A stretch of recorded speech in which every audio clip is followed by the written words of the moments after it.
461/2024, 17ª Vara Civil da Comarca de Fortaleza. Confirma, doutor, este processo? Confirmo, sim, desembargadora. De minha relatoria. Essa vai? 15 minutos para sustentação, doutor. Muito obrigado. Doutor Rodrigo da 19ª. Bom dia, excelentíssima senhora desembargadora presidente, senhores desembargadores aqui presentes presencialmente, virtualmente, membro do Ministério Público, membro da Defensoria Pública, todos os servidores presentes aqui nestas salas, advogados presentes presencialmente, virtualmente. Muito bom dia a todos. Excelentíssima desembargadora Cleide e demais desembargadores, presente agravo de instrumento, ele trata de uma questão muito simples e eu vou tratar essa questão de uma forma muito objetiva, desembargador Lucídio, aqui. Inclusive, para manter a integridade da jurisprudência que já vem sendo construída, não só por esta Câmara de Direito Privado, mas por todas as outras câmaras de direito privado em questões semelhantes que nós temos trazido ao longo dos anos. Esse processo ele se origina de uma ação em que uma franqueadora, a Sobrancelhas Design, no caso, ajuizou contra uma ex-unidade franqueada que em determinado momento do contrato de franquia decidiu virar a bandeira. A virada de bandeira na franquia, ela acaba trazendo um prejuízo para a franqueadora de concorrência desleal, desembargador Marcos, porque a franqueada, ela ocupa um espaço dentro do conjunto da franqueadora com um contrato em que ela tem acesso a informações, desembargador Lucídio, ela tem acesso a um know-how, a uma forma de operação, ela é treinada para dar um atendimento e prestar um serviço ao consumidor durante um período e em determinado momento, de forma unilateral, ela resolve romper o contrato com a franqueadora e passa a exercer a mesma atividade que ela exercia anteriormente, só que agora sob uma bandeira branca. É uma virada de bandeira. Ela se denomina independente, porque ela ali já adquiriu todo o know-how, ela já sabe como operar o negócio e ela simplesmente descarta o franqueador. Eu não preciso mais do franqueador. Agora eu posso operar sozinho o meu negócio aqui. E foi exatamente isso que aconteceu. Então nós ajuizamos a ação contra essa unidade que era franqueada e a unidade, aparentemente, a partir do momento em que se tornou litigiosa a questão, ela... Por que eu digo aparentemente? Porque sem a segurança da decisão que nós estamos buscando aqui hoje, nós não temos como dizer que, de fato, ela paralisou a operação. Mas, a partir do momento em que a questão se tornou litigiosa, ela aparentemente parou a operação. Nós não temos como dizer que ela realmente parou. Mas o fato é, no primeiro grau de jurisdição, o juiz ele negou a tutela de urgência que nós estamos buscando aqui, que é a tutela para determinar a paralisação dessa operação em atividade concorrente. E é uma cláusula ajustada contratualmente, desde o momento em que o franqueado ingressa no sistema de franquias, ele tem ciência dessa cláusula de não concorrência, ele concorda, ele anui com essa cláusula, ele sabe que a partir do momento em que ele não quiser mais fazer parte do sistema de franquias, ele pode fazer, ele destrata, mas ele precisa respeitar uma cláusula de não concorrência que aqui se restringe ao período de 12 meses. Né? Mas, infelizmente, o juiz de primeiro grau ele não concedeu essa tutela de urgência. Ele não não conseguiu enxergar sob a nossa ótica que a tutela de urgência é necessária para fazer findar de uma forma definitiva esse arrepio contratual. A franqueadora, ao passar a operar de forma clandestina, de forma em concorrência desleal, ela não apenas fere o princípio da boa-fé contratual, né? Ela inverte todo o nosso ordenamento jurídico. Tudo aquilo que o contrato diz que deve ser respeitado, passa a ser descartado. E, curiosamente, lá no primeiro grau, o juiz de primeiro grau já entendeu que a questão é uma questão particular entre dois empresários, um empresário franqueador, um empresário franqueado, que deve ser resolvido à luz do Código Civil, mas nos surpreendeu com essa decisão ao entender que não seria o caso de determinar a paralisação da atividade concorrente. Então, nós estamos buscando, através do presente agravo, justamente a concessão dessa tutela de urgência, como eu já disse inicialmente, em consonância, inclusive, com decisões desta terceira Câmara e das outras câmaras de direito privado, que em ações semelhantes, inclusive desta franqueadora, já entenderam que essa virada de bandeira, essa operação que ocorre em desrespeito a caracterizando a concorrência desleal, ela precisa ser paralisada em atenção ao que dispõe o contrato. Então, sendo muito breve e objetivo, o objetivo do nosso agravo de instrumento, senhores desembargadores, senhora desembargadora, é a concessão da tutela de urgência para determinar a paralisação da atividade concorrente. Obrigado pela atenção. Doutor, pela sustentação. Doutor, em agravo de instrumento, nem todos os casos são decididos favoravelmente, porque nesse caso aí específico de Vossa Excelência, o processo está em andamento, no primeiro grau precisa ainda de provas, assim, o juiz ainda precisa ter mais provas para ver o que, é que vai acontecer, o deslinde final do processo. Então, nesse caso aí, eu até achei simples em não conceder, em atender e prover o recurso. Eu vou me ater apenas à leitura da ementa e, posteriormente, Vossa Excelência vai ter acesso ao voto e, após julgamento, se transforma em acórdão. Então, doutor, por isso que não foi dito que antecipadamente, quando tem um voto provisório favorável, eu sempre pergunto ao apelante, ao apelado, os advogados que vão fazer as sustentações, se eles têm interesse ou não. Sim. Eu já anuncio o voto provisório, não é isso? No seu caso, não foi anunciado, até porque o recurso foi desprovido. Direito civil e processual civil, agravo de instrumento, contrato de franquia, cláusula de não concorrência, ausência de perigo de dano irreparável ou de difícil reparação, tutela de urgência indeferida, recurso desprovido. Passo a palavra ao desembargador Max William para proferir seu voto. Senhora presidente, confirmo o voto provisório, acompanhando o voto de Vossa Excelência. Ao desembargador Paulo de Tarso para proferir seu voto. Acompanho Vossa Excelência, senhora presidente. Proclamação do voto. Do resultado. A Câmara, por unanimidade, conheceu do recurso para negar provimento. Obrigado, Excelência. Bom dia, bom trabalho a todos. Até a próxima oportunidade.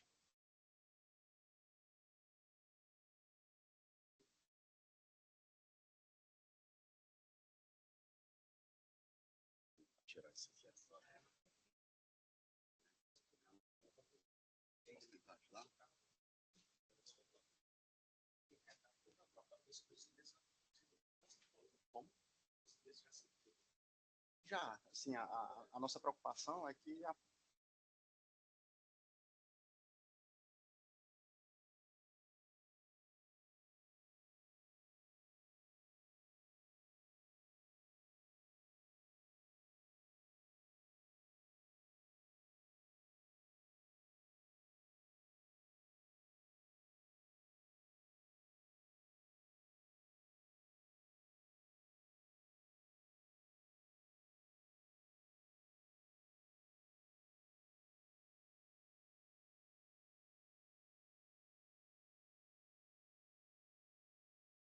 Eu não vou nem ler, né? Eu acho que já estou cansada, já sei. Pronto. Rodrigo Feitosa Leitão, do agravante, não é isso? Você vai representar? Doutor Carlos Rodrigo Mota da Costa, agravado, certo. Então, vamos lá. agravo de instrumento. Não, quem são os votantes? Marcos William e Paulo de Tarso. E eu sou a relatora. Processo número 063-668, 138-2024. 19ª Vara Civil da Comarca de Fortaleza. Processo original. De minha relatoria. Dispensa a leitura do relatório, doutor. 15 minutos para a sustentação.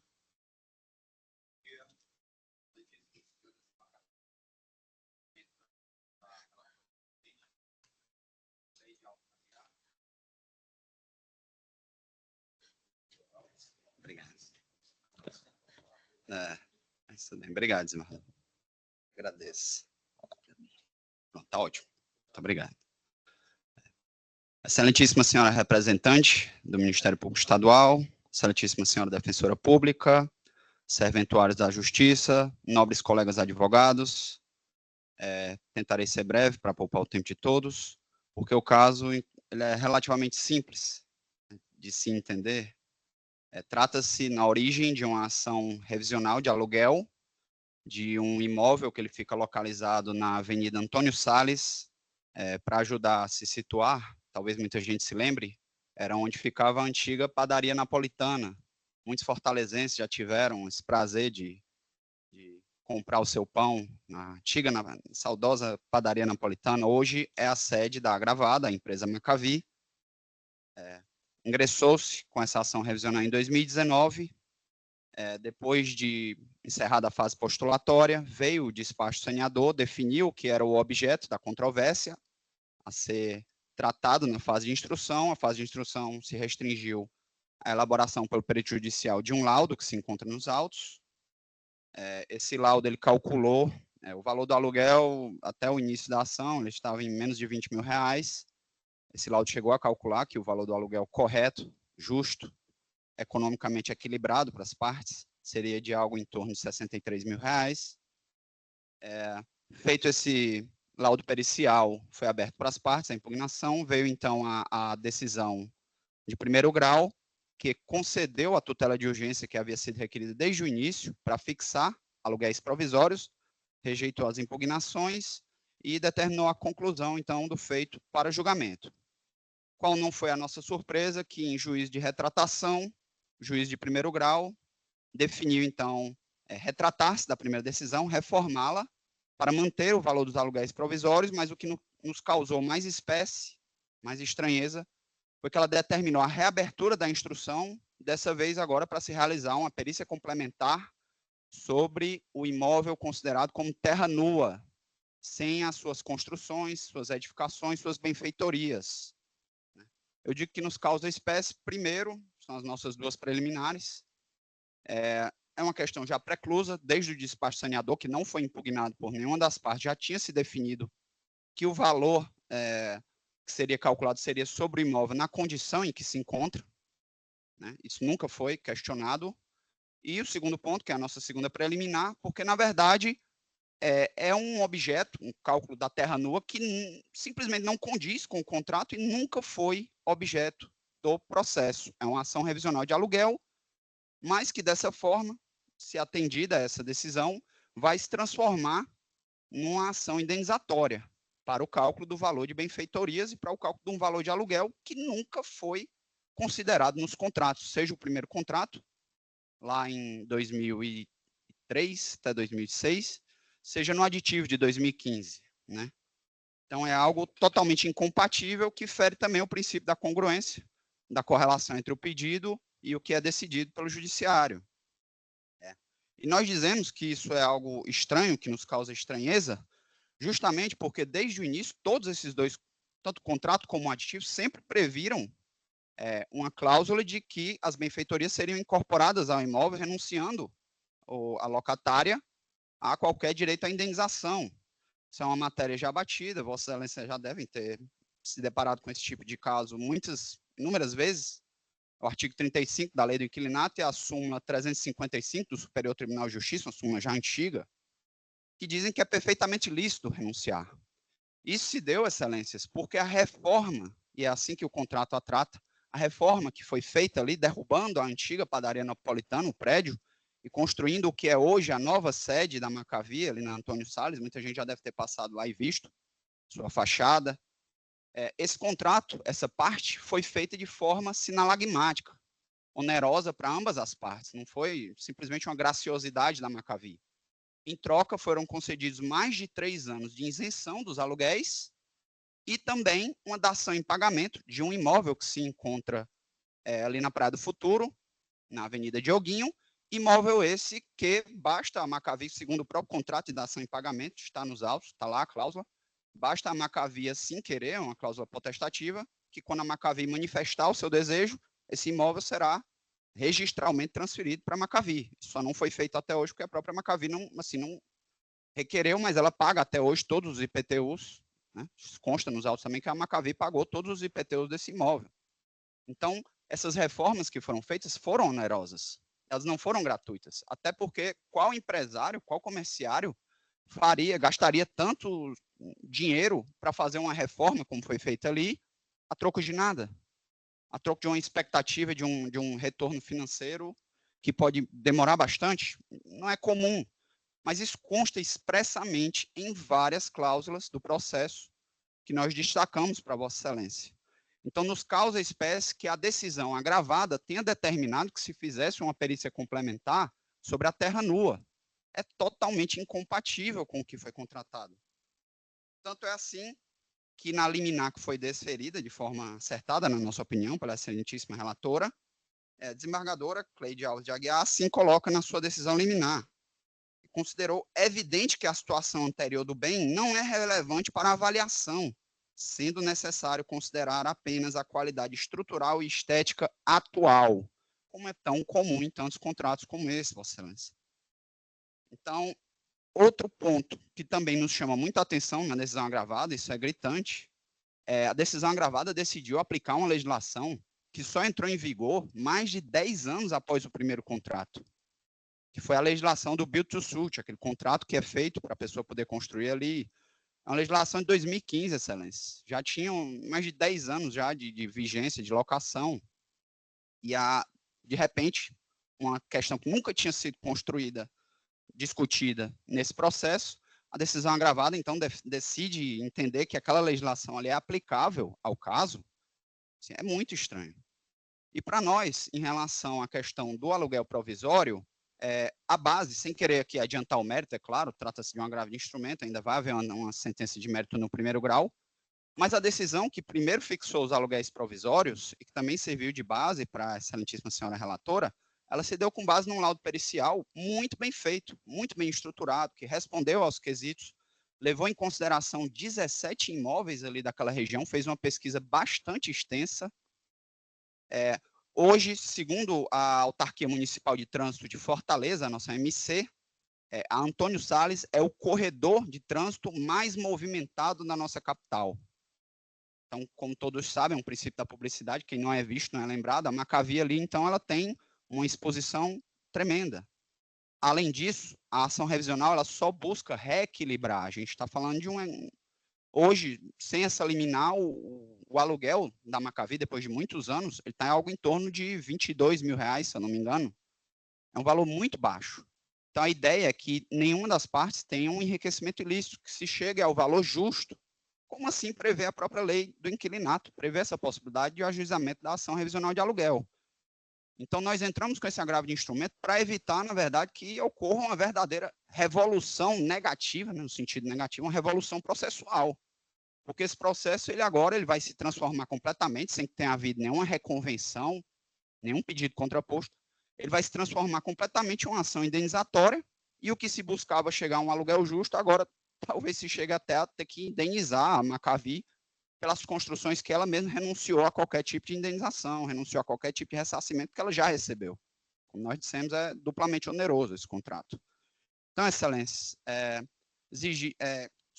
requerer a Vossas Excelências que deem provimento a esse processo, confirmando, ratificando a liminar que já havia sido anteriormente concedida pela excelentíssima senhora relatora, no sentido de restabelecer a decisão anterior, que estava acertada, e que esse processo tenha um desfecho possa ser julgado, estava concluído para julgamento depois de mais de 5 anos. Né? A gente ainda espera que esse processo possa ter um desfecho o mais breve possível. Eu desejo uma boa sorte e um bom julgamento a Vossa Excelência. Parabéns, doutor, pela sua explanação.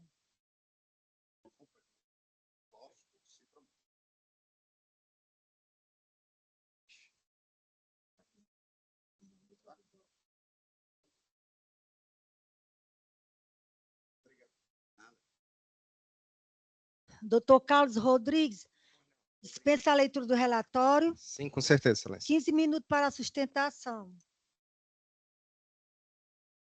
Quase boa tarde aí a todos. Gostaria de saudar a excelente senhora doutora desembargadora Cleide, doutor Paulo de Tasso, doutor Marcos William, doutor Lucídio e desembargador Raimundo Nonato, que deve estar aí online, colegas advogados, serventuários da Justiça.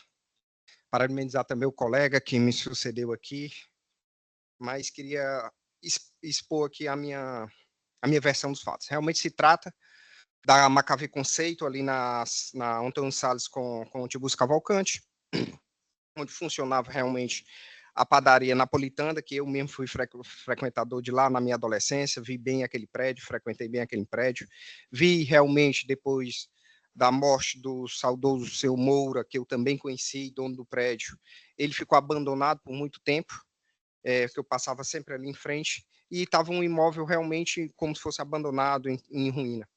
O meu cliente, por mais que foi falado aqui inclusive aqui presente, o Maésio, proprietário da Maccavi, por mais falado aqui, qual é o empresário que investiria tanto em um imóvel, né, que não fosse. Eu brigo com ele, né, que eu virei amigo dele já há algum tempo também, já advogo para ele aqui há mais de uma década, e disse, rapaz, me permita até o palavreado que eu falo aqui, que rapaz, você é um doido de investir muito isso aqui. Rodrigo, me deu um desconto, eu tinha 33 anos quando eu fiz essa Maccavi, né? Iniciei a Maccavi aos 13 anos de idade, mas quando fiz essa construção aqui em Fortaleza, aos 33 anos, hoje eu jamais faria um negócio desse, mas antigamente realmente eu fiz, me dê esse desconto. Mas, vendo aqui o contrato, o colega que me sucedeu, só complementando o que ele falou, né? Passaram 7 anos para aquela construção, tá? 7 anos para construir. Mas por que uma construção daquela durar 7 anos? Um prédio dura 5 anos, 4? Pois é, ficou embargado aquela obra por mais de 3 anos por problemas alheios ao meu cliente, por problemas no imóvel, não no imóvel, mas legislação para aquele imóvel que não poderia fazer reforma, não poderia construir por conta de um alargamento na Avenida Antônio Salles. E meu cliente, as suas despesas, foi contratando advogado, o processo foi até o STJ, com 3 anos embargado a obra, parado. E o meu cliente chegando a pagar aluguel. Pagou por mais de 3 anos sem abrir esse imóvel, tá? Sem abrir.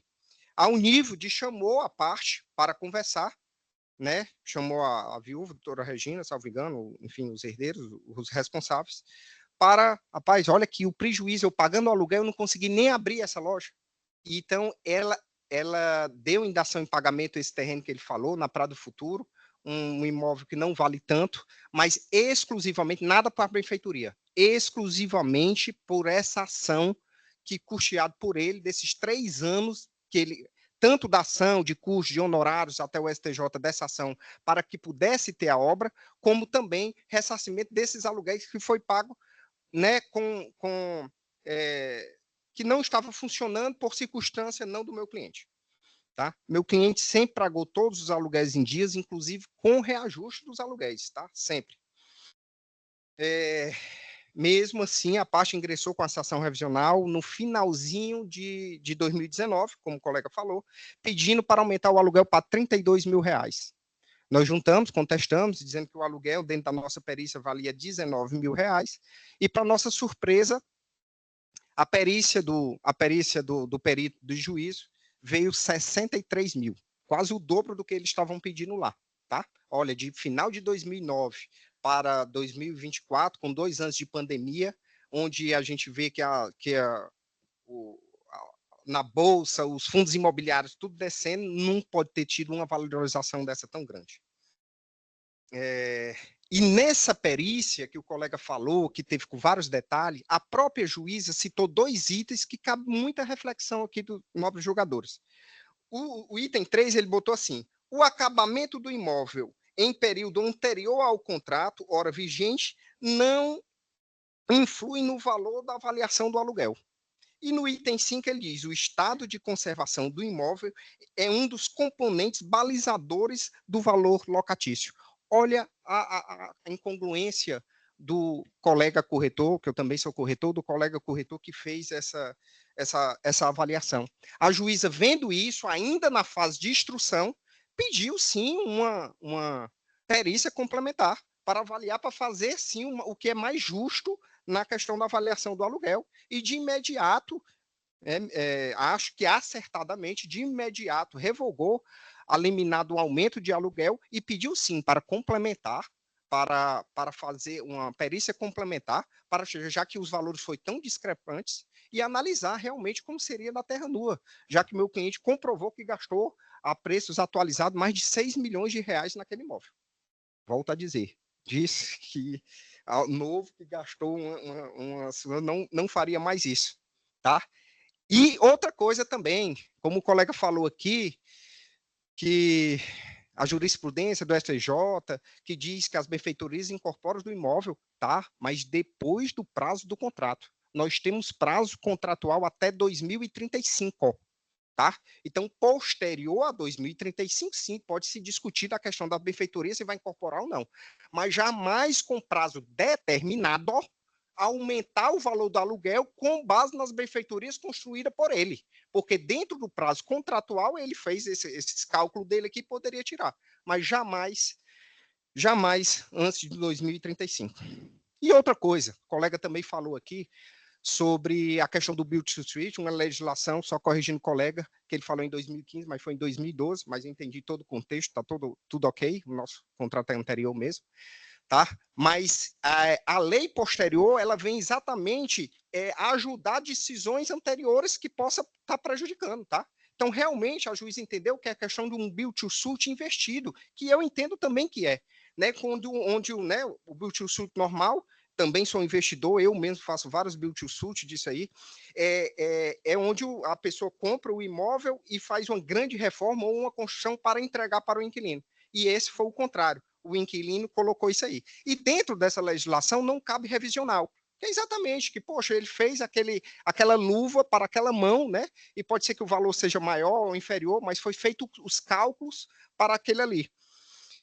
E nós temos uma cláusula no contrato de locação que diz assim, cláusula de revisão de aluguel, onde a gente colocou tudo aluguel escalonado, exatamente prevendo isso. Foi muito cuidadoso no contrato, o aluguel escalonado, inclusive com reajuste para daqui a 4 dias, para sábado, no dia 1º de fevereiro, aumentaria o aluguel para 25 mil reais. Tudo programado. Então, ao meu entender, a revisão do aluguel só cabe 3 anos após 1º de fevereiro de 2025. Onde está amplamente colocado nos autos. Então, Excelência, o meu pedido aqui é para manter a decisão de 1º grau em 2 pontos, né? Não mexer no valor provisório, deixar o valor que ele estava pagando e fazer a perícia complementar. A perícia complementar não quer dizer que a juíza ou vocês vão julgar com a perícia complementar, mas vai ter mais elementos para fazer mais justiça. Tudo que nós queremos é mais elementos para fazer mais justiça. Talvez impedir uma perícia complementar nesse momento seria um cerceamento de defesa, que poderia atrapalhar mais esse processo. E assim como colega, nós também, meus clientes e eu, temos o maior interesse de isso seja resolvido o mais breve possível.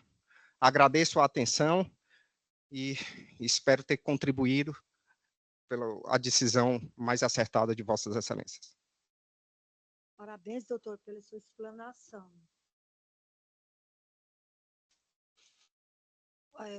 No caso em tela, se discute sobre a pretensão de revisar o valor de aluguel previamente pactuado em razão deste estar demasiadamente abaixo do valor de mercado. É o que está discutindo, é a revisão do contrato. E é agravo de instrumento. Não é apelação, é agravo de instrumento. Isso. Então, o contrato das partes é complexo, embora se faça presente a figura da locação. realmente o contrato existiu e foi assinado pelas partes. A locadora, na verdade, se obrigou a construir, para fins de adequações da atividade empresarial, um imóvel atendendo, além de seus próprios interesses, também os da locatário, de modo que a contraprestação contratual compreende não apenas a figura do aluguel pelo exercício da posse direta, mas a contrapartida do investimento que muito valorizou o patrimônio da locatária. Esse tema já é discutido por várias doutrinas, de qual vocês vão ter acesso aqui ao voto e estão consignados por mim.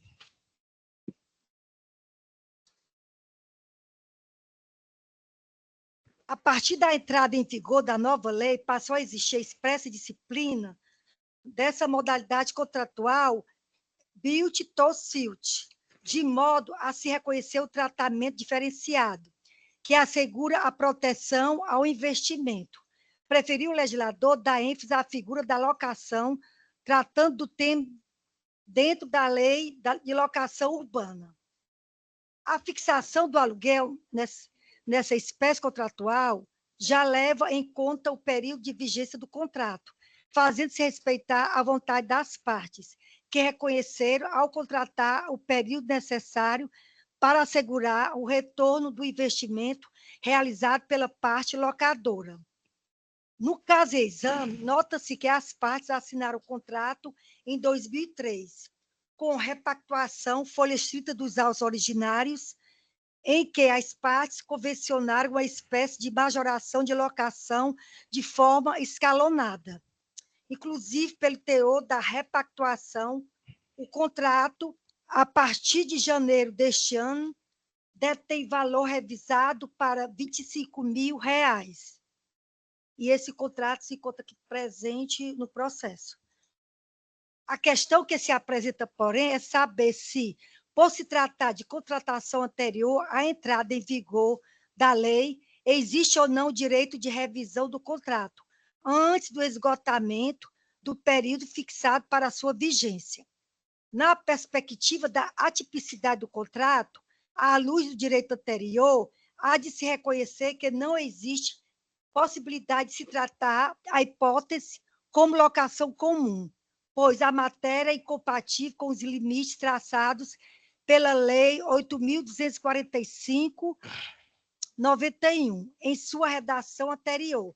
E foi justamente isso que motivou o legislador a inserir a disciplina especial, exatamente por se tratar de uma contratação atípica.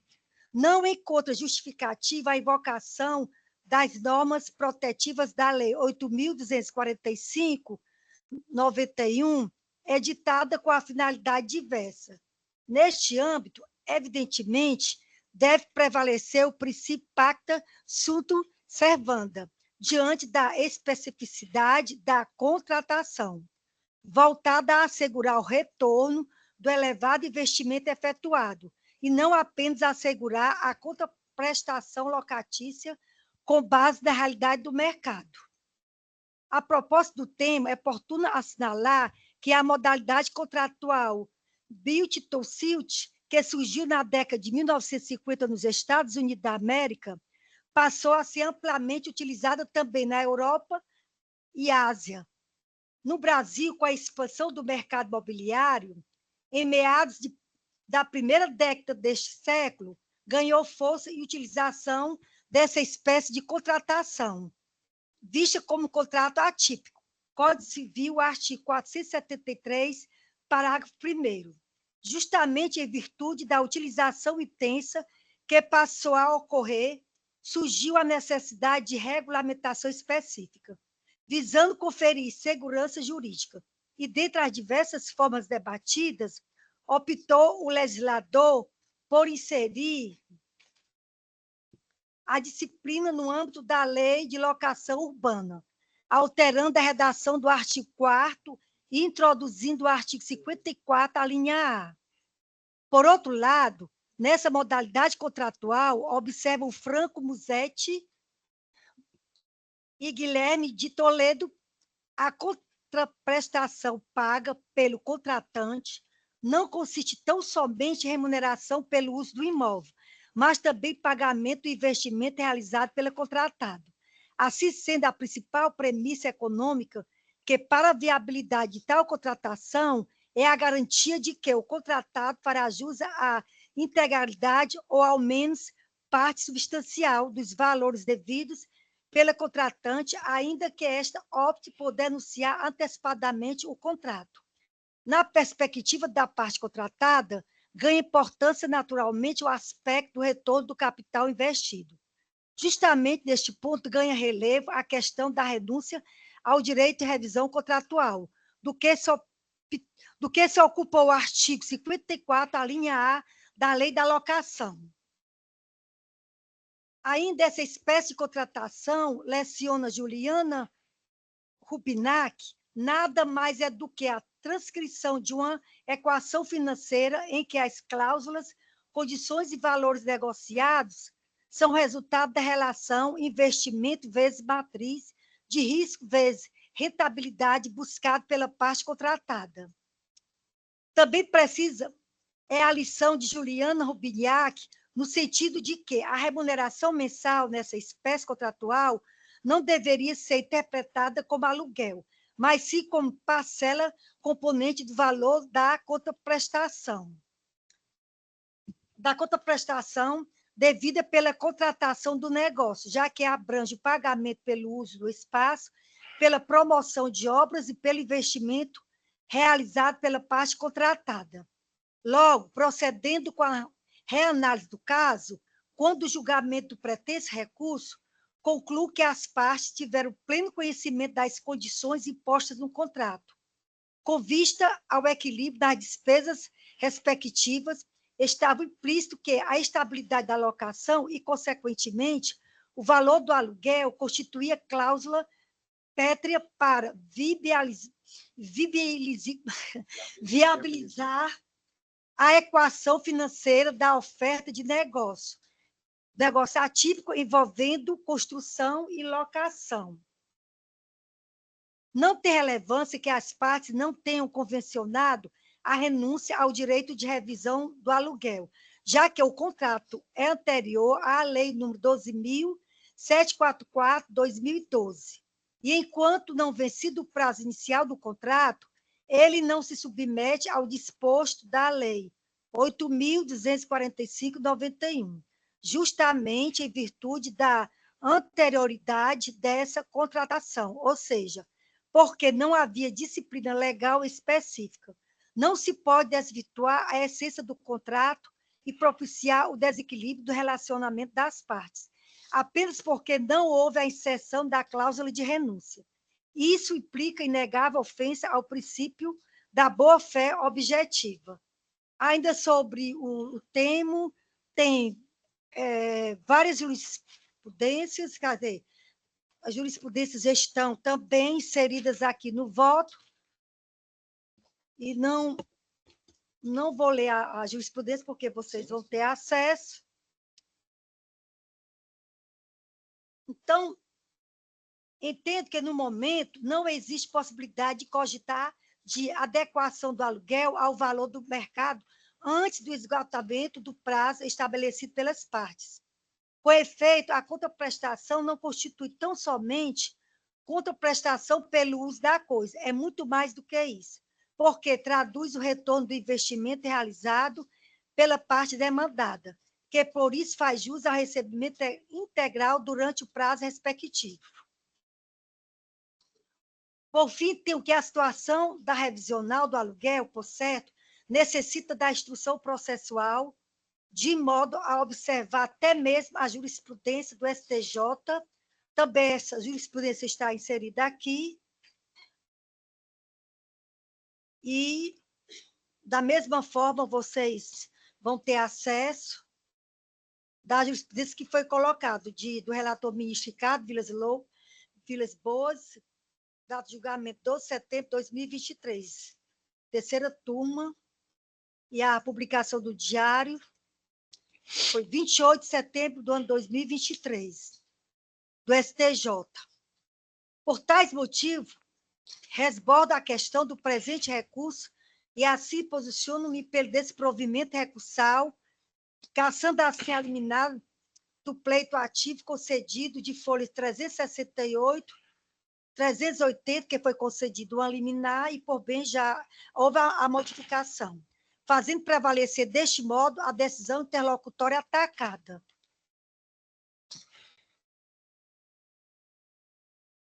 Atenta às circunstâncias fáticas, sobretudo ao tipo do contrato estabelecido entre as partes, Bildt-Towsfield, bem ainda a legislação e jurisprudência aplicável ao caso, conhece o presente recurso de agravo de instrumento, mas para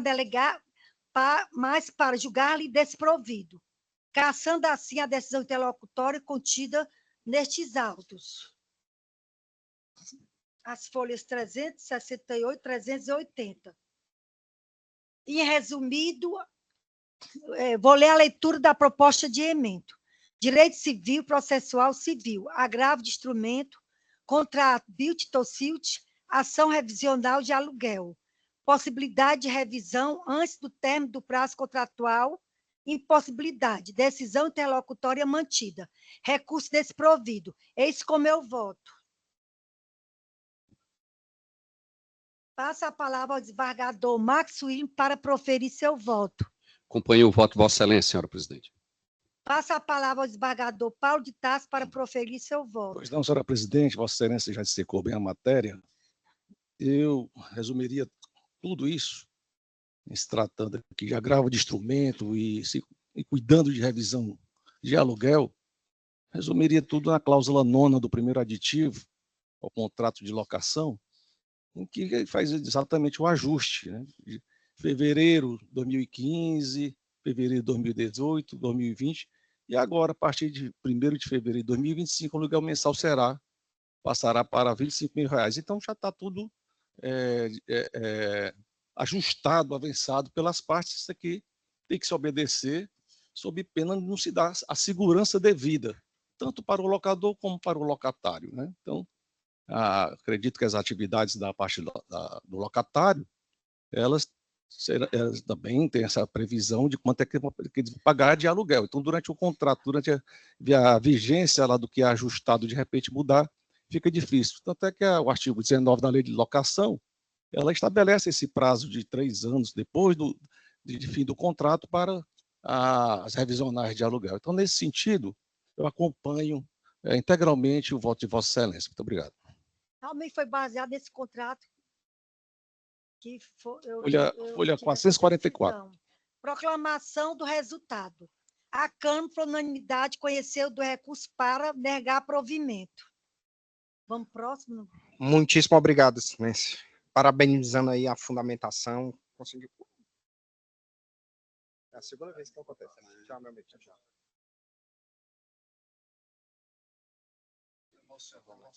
Deve ser, viu? Tchau, gente. Bom almoço aí a todos, viu?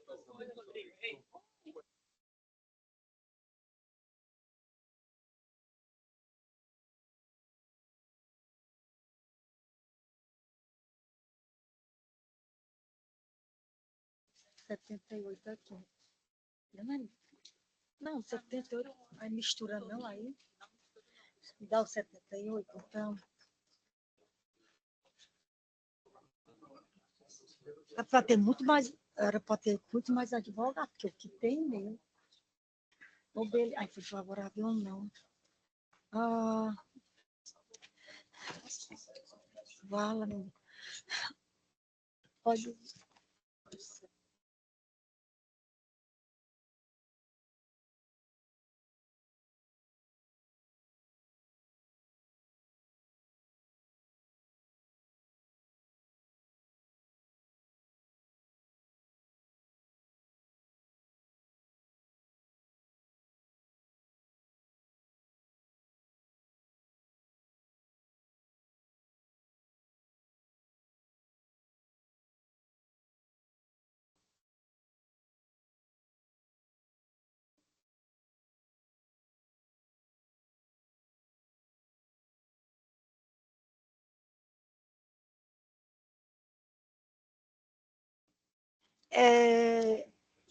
Pauta 78, número de pauta. Apelante, doutor Rafael Carneiro. Processo de 000565555-2010. Apelação civil, segunda vara da comarca de São Gonçalo do Amarante. De minha relatoria. Dispensa a leitura do relatório, doutor. Dispensa, 20 excelência. minutos para sustentação. Excelentíssimos desembargadores que compõem essa Egrégia Câmara do Tribunal de Justiça do Estado do Ceará, demais servidores presentes, colegas advogados, quem nos acompanha virtualmente, saúdo a todos, muito bom dia. Excelências, eu tenho 4 processos aqui na pauta, prometo que serei extremamente breve em 3 deles. Um, eu não vou prometer porque precisa de um aprofundamento maior, mas esse é um dos que será muito breve a minha sustentação oral. Trata-se de uma ação de uso capião, movida pelo senhor Elias de Souza Maciel, em face da Companhia Energética do Ceará. Essa ação de uso capião ela foi julgada procedente. O cerne da questão, excelências, aqui, o senhor Elias, ele alega ter recebido por doação verbal, no ano de 1992, esse imóvel, na época ainda, empresa pública Coelce. Em 2010, ele entra com essa ação de uso capião e trava-se ali no processo uma discussão inicialmente sobre a contagem de prazo da prescrição aquisitiva em sendo a Coelce uma empresa pública, bem como se ele teria, considerando esse fato ou não, atingido o prazo necessário para essa uso capião extraordinária e se teria havido também nesse período alguma oposição da concessionária de energia. Esse foi o cerne da questão. Então, primeiro ponto, acertadamente, a juíza entendeu que não se contaria, enquanto empresa pública, prazo de prescrição aquisitiva contra a concessionária estadual à época. Ou seja, o juiz, inclusive, cita na sua sentença, é de conhecimento público notório que, em 1998, a Enel, hoje Enel, antiga Coelce, passou por um processo de privatização. E aí a juíza faz o cálculo em que, de 98 até a data da prolação da sentença, se não estiver enganado, foi em 2015, mais à frente, teria se passado mais do que os 15 anos necessários para o uso capião extraordinário e assim o defere. O que se defende na apelação, e basicamente é o único argumento a ser que objeto de sustentação, excelência, é que, em que pese ser possível, jurisprudencialmente falando, pelas posições dos tribunais, a contagem do prazo de prescrição aquisitiva durante o processamento da ação, a Coelce, a Enel, no caso, apelante, entende que, ao apresentar a sua contestação nos autos, essa contestação fez oposição ao pedido de uso capião. E, como essa contestação ela foi apresentada no ano de 2011, no dia 2 de fevereiro de 2011, entre 98 e 2011, não teria se passado os 15 anos necessários para o preenchimento do requisito. E, nesse sentido, se colocam aqui 2 julgados, tratando exatamente dessa situação, onde a jurisprudência do Tribunal de Justiça do Estado de Minas Gerais e a jurisprudência do Estado do Espírito Santo, são acórdãos, emendas que estão colacionados na apelação, entendem que a apresentação da contestação e a oposição nela imposta interrompe esse prazo de prescrição aquisitiva, não sendo, no caso concreto, contados os 15 anos. Por esse motivo, doutor julgador, já encerra a minha fala, agradecendo a atenção de Vossa Excelência, mas requerendo aqui o provimento do recurso de apelação para julgar a ação de uso capião improcedente por esse aspecto. Não preenchimento dos requisitos, considerando que o lapso de 15 anos não foi integralizado entre o ano de 98, de privatização, e a data da contestação em 2011. Obrigado.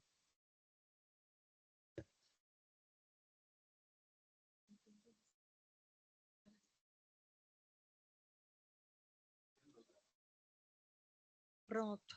Parabéns, doutor, pela sua explanação.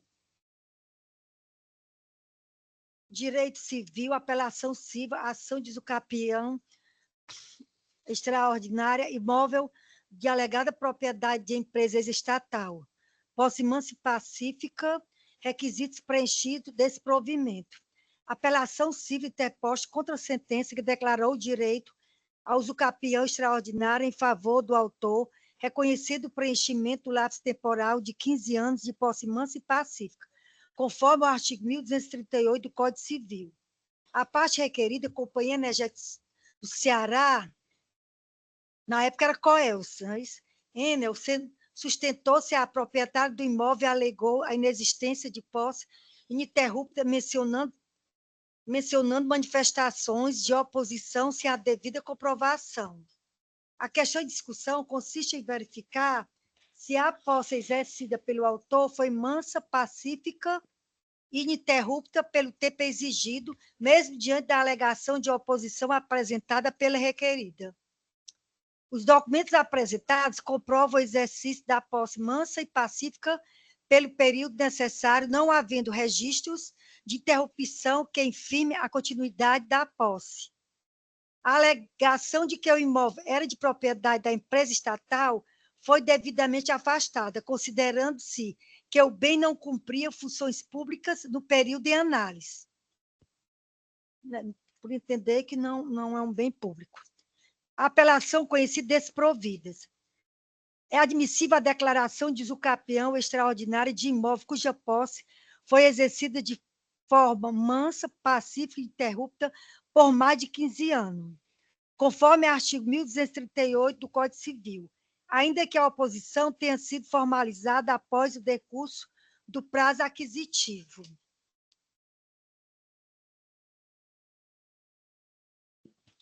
Eis como eu voto, doutor, desprovimento do recurso.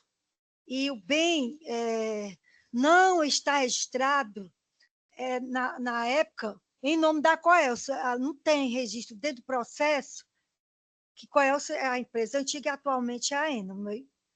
Então, o bem não está registrado em nome da Coelce à época. Passa a palavra ao desembargador Marcos Filho para proferir o voto.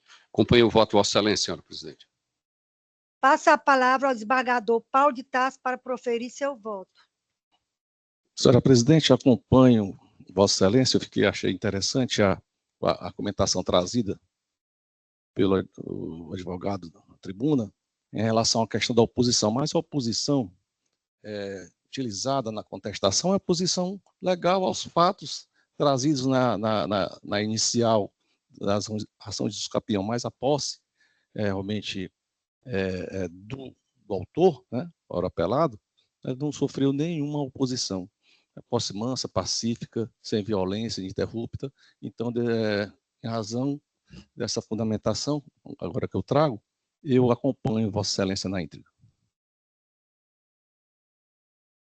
Proclamação do voto. A Câmara, por unanimidade, conheceu do recurso para negar provimento.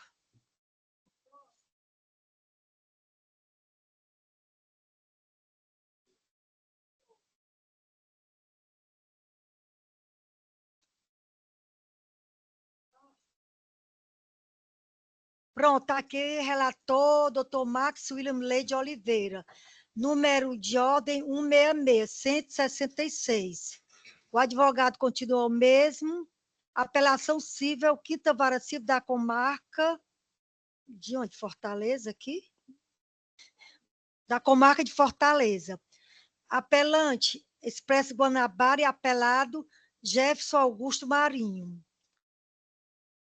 Processo 064-299-452 do ano 2000. O processo. Dispensa a leitura do relatório, doutor. Dispensa, excelência. 15 minutos para a sustentação.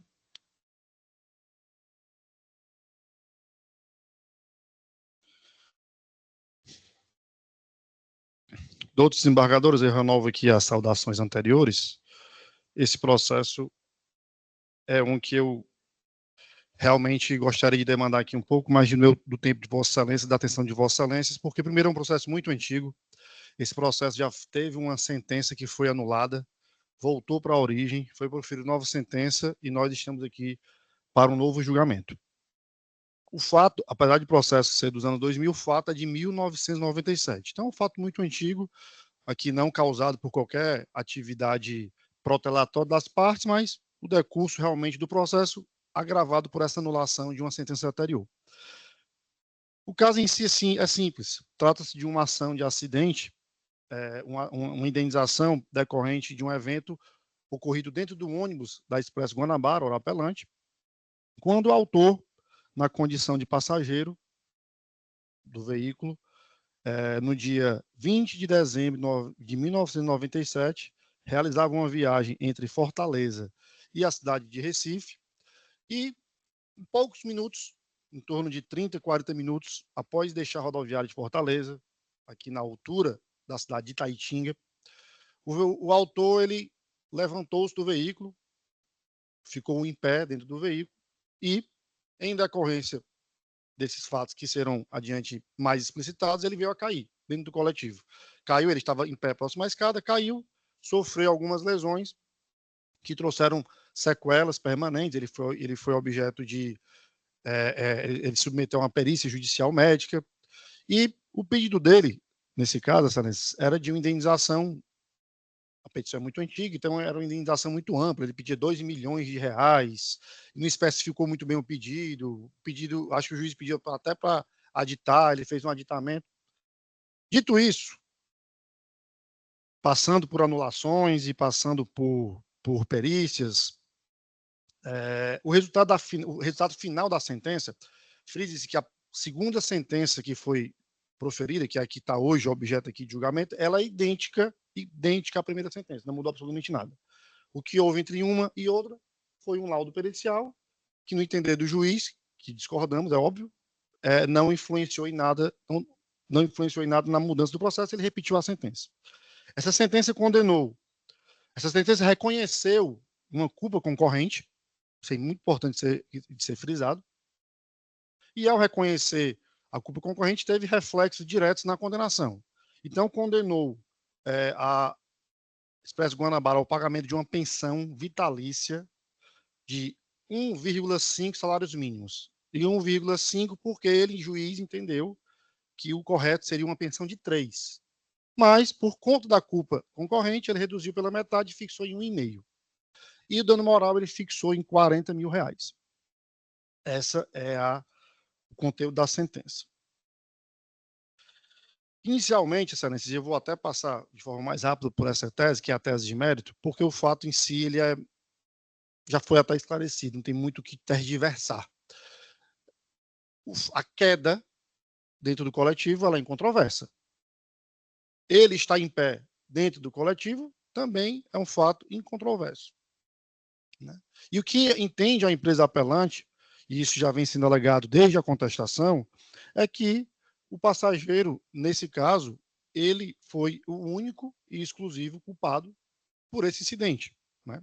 Diferentemente do que se alegou, e na petição inicial ele traz uma narrativa que o ônibus teria freado, ido para fora da pista, e inúmeros elementos de dinâmica que teriam causado a queda dele. Esses elementos, nós entendemos, não foram devidamente comprovados. Não houve uma freada, não houve um movimento do veículo que causasse a queda dele, até porque se assim o fosse, talvez outros passageiros também teriam se machucado, em que pese ele era o único que se encontrava em pé. E o fato em questão, Excelência, ele pode muito bem ser resumido através de 2 questionamentos. Se o autor, diante das circunstâncias em questão, o veículo tinha acabado de sair de Fortaleza, o motorista tinha acabado de iniciar a sua jornada, tinha acabado de iniciar a viagem, existem alegações no processo de que o motorista estaria sobre a jornada, etc. Isso é totalmente incompatível com a situação fática do processo. Diante de todas essas circunstâncias, caso o autor estivesse sentado na sua cadeira, na sua poltrona, acomodado, fazendo uso de segurança, e ainda que o movimento de uma freada mais forte tivesse ocorrido, o autor teria se lesionado? Teria sido causada alguma lesão a ele? Óbvio que não. Se o autor estivesse em pé, por alguma circunstância necessária naquele momento, que não é recomendado, os ônibus que fazem viagens de transporte interestadual não podem ter passageiros em pé. Eles viajam no máximo com capacidade cheia, que é a quantidade de poltronas existentes. Mas ainda que por um motivo específico, ele foi buscar alguma coisa numa bolsa que estava na sua cabeça, não se sabe o motivo dele ter levantado. Mas ainda que ele tivesse levantado, se ele tivesse se apoiado, se segurado nas barras que existem dentro do coletivo de proteção, e pelo movimento natural do ônibus, que é o que a empresa sustenta, que não houve uma freada brusca, não houve um movimento atípico, houve um movimento de deslocamento natural do ônibus. Ele teria caído? Também não. E o detalhe é que a posição dele dentro do coletivo era muito ruim, porque ele estava muito próximo a uma escada. Então, o balançado do ônibus que fez ele se desequilibrar não fez apenas ele ser projetado para frente ou para trás, mas fez ele cair nesse local da escada, e que foi, por óbvio, o motivador dessas lesões mais graves. Mas, dito isso, excelências, o nosso entender aqui é de que não houve um ato ilícito devidamente evidenciado nesse processo que justifique a caracterização da culpa concorrente. O que houve, efetivamente, foi uma decisão equivocada, inoportuna, em todos os aspectos do momento, do local onde ele estava, que levou esse passageiro a sofrer os danos que são objeto da presente demanda, e por esse motivo é que se requer o provimento do recurso para, no mérito, ser reconhecida a culpa exclusiva da vítima e que a ação seja julgada totalmente improcedente. Esse é o pedido principal desse recurso de apelação. Mas ainda que vossas excelências assim não entendam, como acredito que seja esse o entendimento, já que estou aqui fazendo a sustentação oral, não seria o caso se o provimento estivesse sendo dado, a sentença ela tem inúmeras inconsistências, e são inconsistências graves do ponto de vista de repercussão financeira. Porque o que vai aqui ainda ser exposto a vossas excelências torna essa condenação que foi imposta do ponto de vista financeiro num patamar muito elevado, e não é o que está sendo tratado pelos tribunais superiores, por esse Tribunal de Justiça, em casos similares. Primeiro ponto, a pensão deferida. Não há nos autos, elementos, prova de atividade remunerada, não há nos autos prova de recebimento de salário ou qualquer tipo de ganho do autor. Né? O autor não juntou um imposto de renda, recibos de pagamento como autônomo, recibos de pagamentos de pessoas jurídicas. O autor ele se apresenta nesse processo como representante comercial. E a sentença que merece, nesse aspecto, nesse ponto, ser transcrita, ela condena a empresa ao pagamento dessa pensão de forma por suposição. Por suposição. E afirma a sentença, considerando que o autor, palavras da sentença, não comprovou os seus rendimentos ao longo da instrução processual, só pesando, contudo, sua profissão como representante comercial, a localização de seu domicílio, razoável se faz fixar a pensão devida em 3 salários mínimos. Ou seja, o juiz fez uma estimativa, não há prova nos autos. Todavia, considerando que o autor concorreu culposamente para a produção do evento lesivo, reduz o pensionamento em sua metade, tornando-o definitivo em um salário mínimo e meio, valorejo devido desde o evento danoso até o fim da vida do demandante, ou seja, pensão vitalícia. Diferentemente do que consta na sentença, não há prova nos autos de que ele era representante comercial, quanto ele ganhava, ou mesmo valores de documentos, nada, não há nada. Por esse aspecto, se requer nesse ponto o indeferimento completo do pedido de pensão. Pedido número 1 em relação à pensão seria esse, excelências. Ainda que vossas excelências, e aqui é no ad argumentando, entendo pelo deferimento da pensão, pela manutenção da pensão, por óbvio que por esse enxerto lido da sentença não se pode manter a sentença nesse patamar de 1,5 salários mínimos. A jurisprudência do STJ, de todos os tribunais pátrios, é pacífica. Não havendo comprovação da remuneração da vítima, a pensão deve ser fixada em 1 salário mínimo. Esse é o entendimento remansoso e pacífico dos tribunais. Não há como o juiz presumir, por conta do tipo de profissão que o autor afirma desenvolver, pelo local que o autor disse morar, um valor de remuneração de 3 salários mínimos por suposição. Repito. Então, por base na jurisprudência, se a pensão for mantida, a sua fixação seria de 1 salário mínimo. E com um agravante, foi reconhecida a culpa concorrente. Então, essa pensão teria que ser reduzida para meio salário mínimo. Esse é um dos pedidos do recurso de apelação. E esse próprio pedido da apelação, Excelência, ele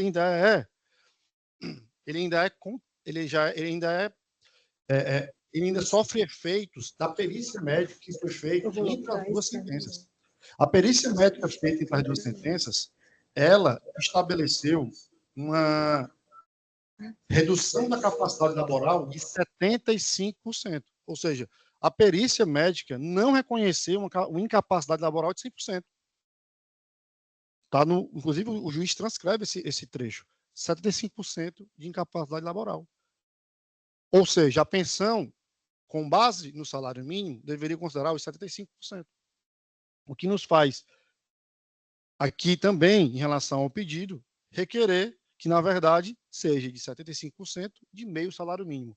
Isso é o que consta dos documentos do processo, aplicando-se a mais balizada jurisprudência do STJ dos tribunais pátrios. Ainda sobre a pensão, desembargadores, como já adiantei, o juiz fixou a pensão para o resto da vida do autor, ou seja, a pensão vitalícia. Só que o pedido feito pelo autor foi acrescido do salário mensal que deveria perceber até completar o tempo de aposentadoria pelo INSS. O autor não pediu uma pensão vitalícia. Não cabe aqui, com base no princípio da distrição ao pedido, ao julgador de origem conceder uma pensão de forma diversa e ainda além do que foi pedido. Isso aqui faz parte do pedido do autor, as folhas 208 do processo. Ele pediu uma pensão até o INSS, até o tempo de aposentadoria do INSS. No nosso pedido, nós estamos requerendo que seja limitado até os 65 anos. 65 anos. O INSS muda tanto as regras de aposentadoria que hoje eu nem sei mais quanto está, mas no nosso pedido aqui do processo, pelo menos na época da apelação, foi pedido uma limitação a 65 anos. 208 do processo digital. Eu não sei se é a folhazinha do PDF extraída ou é a folhazinha lá do ESAG, Excelência.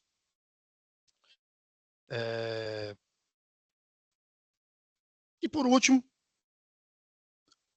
ainda se requer também, diante das circunstâncias fáticas expostas, a redução do dano moral fixado, considerando seja a culpa concorrente ou grau de culpa das partes envolvidas, se requer também a redução desse dano moral. Então, assim, Excelência, esse caso aqui, ainda que o mérito em relação à responsabilidade da empresa Expresso Guanabara seja mantido, a gente vê que a sentença merece inúmeras análises de decotamento dessa condenação. Foi uma condenação, especialmente no quanto da pensão, que tem uma série de inconsistências. E essas inconsistências, elas têm uma repercussão financeira muito grande, até considerando a data do fato. Nós estamos aqui idealizando uma pensão que foi fixada em 1,5 salários mínimos, que, na verdade, poderia ser de 75% de meio salário mínimo, aplicando tão somente as regras e precedentes do STJ. Agradeço a atenção de Vossas Excelências e aguardo o provimento do apelo.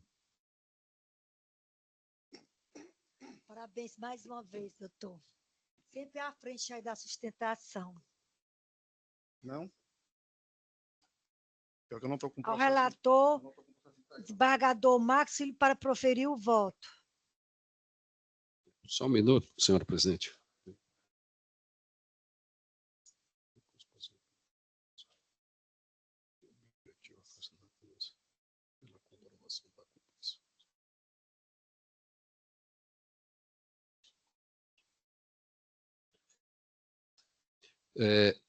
Senhor presidente, diante da sustentação oral,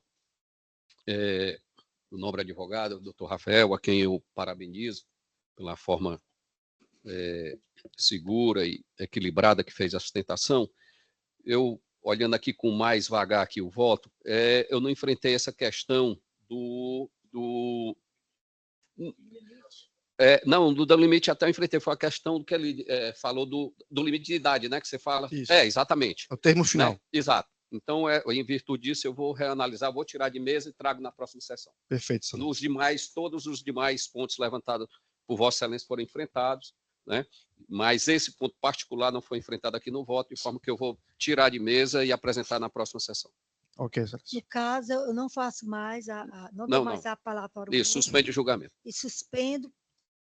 Perfeito. Pode ser na próxima sessão que você disse? Certo. Então, vamos para o próximo de ordem. Continua o advogado, doutor Rafael Carneiro. É um agravo de instrumento, quinta vara civil da comarca de Fortaleza,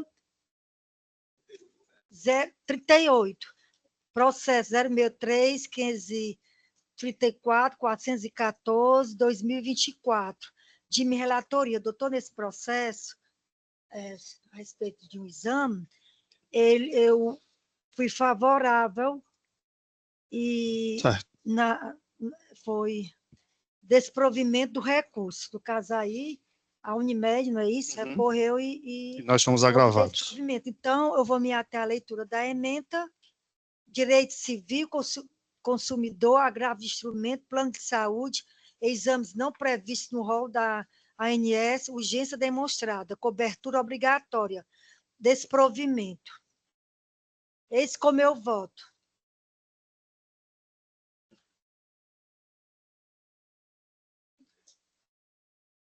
Então, pode confirmar se você... Eu dispenso e pode dar seguimento, excelência. Agradeço.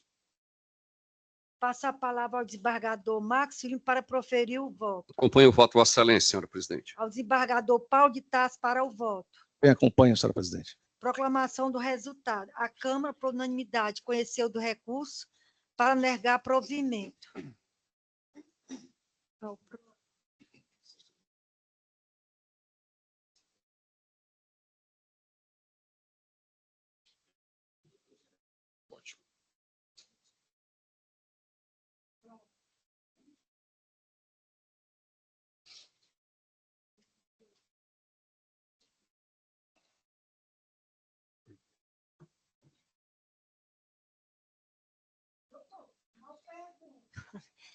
Quantas citações, de quantos processos houve? É o último agora.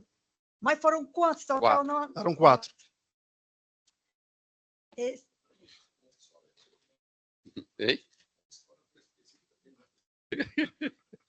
O 88 é de minha relatoria, processo 062-738-963-2023, 21ª Vara Civil da Comarca de Fortaleza, processo, o agravante Expresso Guanabara, agravado Ian Freire. Nesse processo, o meu voto provisório foi recurso provido. Perfeito. Esse caso eu dispenso também, excelência. Eu sou agravante. Leitura da ementa. Direito processual civil, agravo de instrumento, tutela de urgência, bloqueio de veículo envolvido em acidente automobilístico, presença dos requisitos do artigo 300 do Código de Processo Civil, perigo mor, probabilidade do direito e perigo de dano inverso, recurso provido.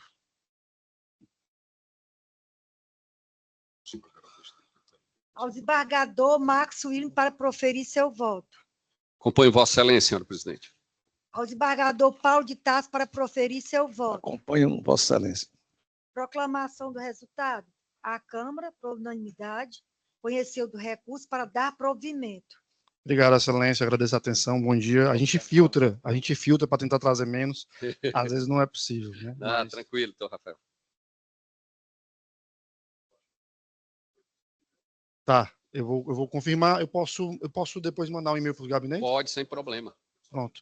Eu vou localizar, porque com digitalização, etc., pode ser que o processo é muito antigo, pode ser que tenha chegado a página diferente.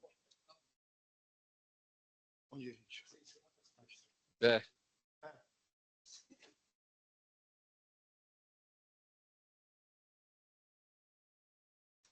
O que temos agora?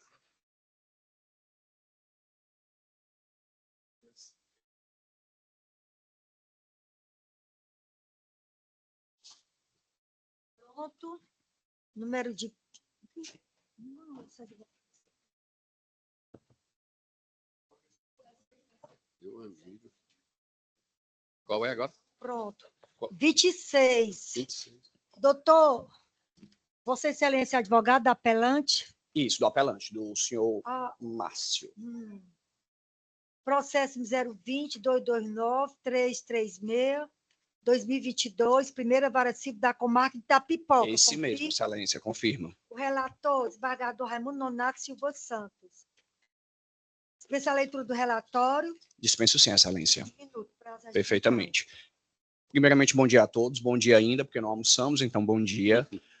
Desembargadora presidente, doutora Cleide, doutor Marcos William, doutor Eupídio Queiroz, doutor Paulo de Tasso aqui presentes, colegas servidores e advogados, ao doutor Raimundo Nonato, que se encontra de forma remota, muito bom dia. Hoje eu vim aqui pelo apelante, vou tentar ser o mais objetivo possível, tendo em vista o andar da hora e também a situação. O apelante, doutora Cleide, nesse processo, busca que a sentença seja anulada, porque ele entende que foi cita repetida, doutor Marcos William. O que é que aconteceu aqui? Esse processo ele foi proveniente de um processo inicial de união estável com partilha de bens. E o requerente, ora recorrente, moveu essa cautelar a fim de comprovar que a sua ex-esposa abriu uma segunda empresa do mesmo ramo da primeira e, a partir de então, passou a operar nessa segunda empresa com a mesma fachada, com o mesmo nome. A empresa inicial de nome Madecenter, que era a empresa do casal objeto da partilha no processo principal, ela foi recriada pela esposa do ora requerente com o nome MAD Construções. Eu anexei no processo, na inicial, com muito cuidado, as fotos que demonstram que a fachada é a mesma, que as cores são as mesmas. Anexei também na inicial testemunhas em forma de WhatsApp e de áudio, onde eles afirmam que a requerida neste processo, ora recorrida, estaria desviando o patrimônio de uma loja, que era de propriedade do casal, para uma única de propriedade dela. Tudo demonstrado na página 28, na inicial do processo. E aí a gente tem aqui alguns pontos. O primeiro ponto é que a requerida utilizou o mesmo nome, como eu já citei, Madecenter e Made Construções, a fachada com as mesmas cores. Se os doutores observarem no recurso, eu tive o cuidado de juntar, doutor Paulo de Tasso, também as fotos, onde as cores da fachada são a mesma, o nome é o mesmo e etc. Tanto que na contestação do processo, neste processo, a parte requerida não nega que, de fato, fez a segunda empresa, certo? Para nossa surpresa, o juiz, nós pedimos em Itapipoca ao juiz de piso que a parte requerida juntasse aos autos os balancetes dessa segunda loja, para justamente comprovar as nossas alegações de que os produtos de uma loja estavam sendo transferidos para outra. O juiz prontamente deferiu e no dia da audiência de instrução, doutor Prídio, ele simplesmente cassou a própria decisão dele e disse que não precisava mais que a parte contrária juntasse os balancetes da loja. A partir de então, o meu cliente se sentiu, de uma certa forma, em cerceamento de defesa, porque ele teve uma prova que foi deferida e no dia da audiência ela foi indeferida, retirada de sentença, o juiz corrige, sentença não, perdão, de decisão.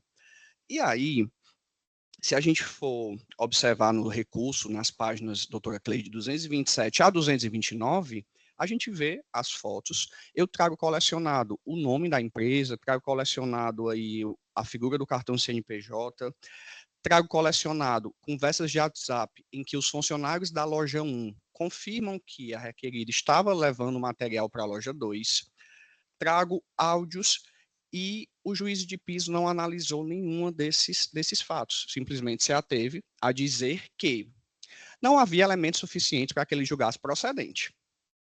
Para além disso, para o maior absurdo ao nosso ver, o juízo de piso determinou o pagamento de honorários sucumbenciais no importe de 10% do valor da causa. Vejam só, nobres desembargadores, a empresa objeto da cautelar é uma empresa de, segundo o valor dado à causa pela própria requerida, 4 milhões de reais. Logo, foi o valor dado à causa da cautelar. Quando o juízo de piso arbitrou, doutor Paulo, em 10%, ele trouxe ao apelante uma dívida de 400 mil reais. E aí eu invoquei, tem inclusive julgados dessa mesma turma, da terceira turma, que fosse aplicado para esse ponto o que fala o artigo 85 no parágrafo 8º do CPC, porque dado a baixa complexidade da causa, chega a ser absurdo, obviamente não desmerecendo o trabalho do nobre colega advogado, receber de honorário 400 mil reais. E detalhe, essa mesma empresa ela é objeto da ação principal de partilha de bens, ou seja, a probabilidade de haver honorários duplicados é gigantesca. Dito isso, o que a gente pede aqui, sem mais delongas, é que seja reconhecido a sentença stricta petita para anulação dela voltar ao juízo de piso. Se esse não foi o entendimento das vossas excelências, né, e nem do relator, a gente pede para que seja deferido justiça gratuita ao autor, tendo em vista a natureza processual, e ainda a gente pede a procedência da demanda, com base em todas as provas juntadas, áudios colecionados, fotos, o fato da parte requerida não ter negado que fez a segunda empresa, e ainda a gente pede a questão da reversão e da revisão dos honorários arbitrados, porque, ao nosso entender, foi de forma exorbitante. Sem mais, essa é a minha sustentação. Agradeço aos doutores. Parabéns, doutor, por sua explanação. Ao desembargador Raimundo Nonato, como relator, para proferir o voto.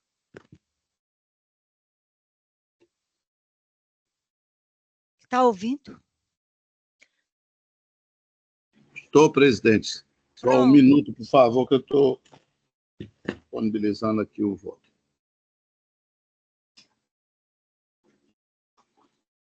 Pois não, senhor presidente. Direito civil, processual civil, apelação civil, ação cautelar, preliminares, pleito de deferimento da justiça gratuita e alegação de cerceamento de defesa. Indeferimento. Mérito. Ausência de prova dos fatos constitutivos do direito autoral. Honorários sucumbenciais equitativos. Tema 1076 do STJ. Recurso conhecido e desprovido. Nesse caso, a questão em discussão, existem 4 questões postas em discussão. A primeira, analisar a preliminar de requerimento da justiça gratuita. Segundo, verificar a preliminar de alegação de cesseio de defesa. Terceira, relação ao mérito, verificar se o autor fez prova dos fatos constituídos de seu direito. E, parte último, analisar a possibilidade de arbitrar os honorários sucumbenciais de forma equitativa. As razões de decidir. Acerca do requerimento e deferimento da justiça gratuita, destaca-se, em boa hora, que milite em favor do declarante a presunção acerca do estado de hipossuficiência. Esta não é absoluta, não sendo defesa ao juiz a análise do conjunto fático probatório que circunda as alegações da parte. Nesse sentido, existem nos autos elementos que evidenciam a incompatibilidade de sua situação com a hipossuficiência alegada. Benefício negado. Quanto à alegação de cesseio de defesa, cesseamento de defesa, ante o indeferimento de produção de prova documental, como bem disciplinou o juízo primeiro, nos autos da ação originária de reconhecimento e de solução de união estável, acumulada com partilha de bens, é incabível a discussão acerca de apuração de haveres em ação de reconhecimento e dissolução de união estável precedentes. Consoante a teoria do ônus da prova, cabe ao autor comprovar fato constitutivo de seu direito e ao réu apresentar fatos impeditivos, modificativos ou extintivos do direito do autor. No caso, reitero que a parte autora não logrou êxito em provar suas alegações, não se desincumbindo de provar os fatos constitutivos de seu direito. De modo que meras alegações, despidas de qualquer respaldo probatório, não possuem o condão de ensejar a procedência da pretensão autoral. Quanto ao pedido de arbitramento de honorários sucumbenciais de forma equitativa, cumpre destacar que, consoante decidido pelo STJ, no julgamento do tema 10.776, o fato de o valor atribuído à causa vir a representar honorários sucumbenciais em montante vultoso, mesmo se aplicando o percentual mínimo previsto no artigo 85, parágrafo 2º do CPC, 10%, não justifica a fixação da verba honorária por equidade, reservando-se esse critério apenas para os casos ou valor irrisório, de causa, se a causa for o valor for muito baixo. Situações não verificadas no caso em análise, desta forma, não é possível a fixação equitativa pelo simples fato de que o valor da causa deve ser, o simples fato do valor da causa ser elevado. E aqui na parte dispositiva, eu voto no sentido de conhecer do apelo, todavia, voto para que seja o mesmo desprovido. É como um voto, senhora presidente.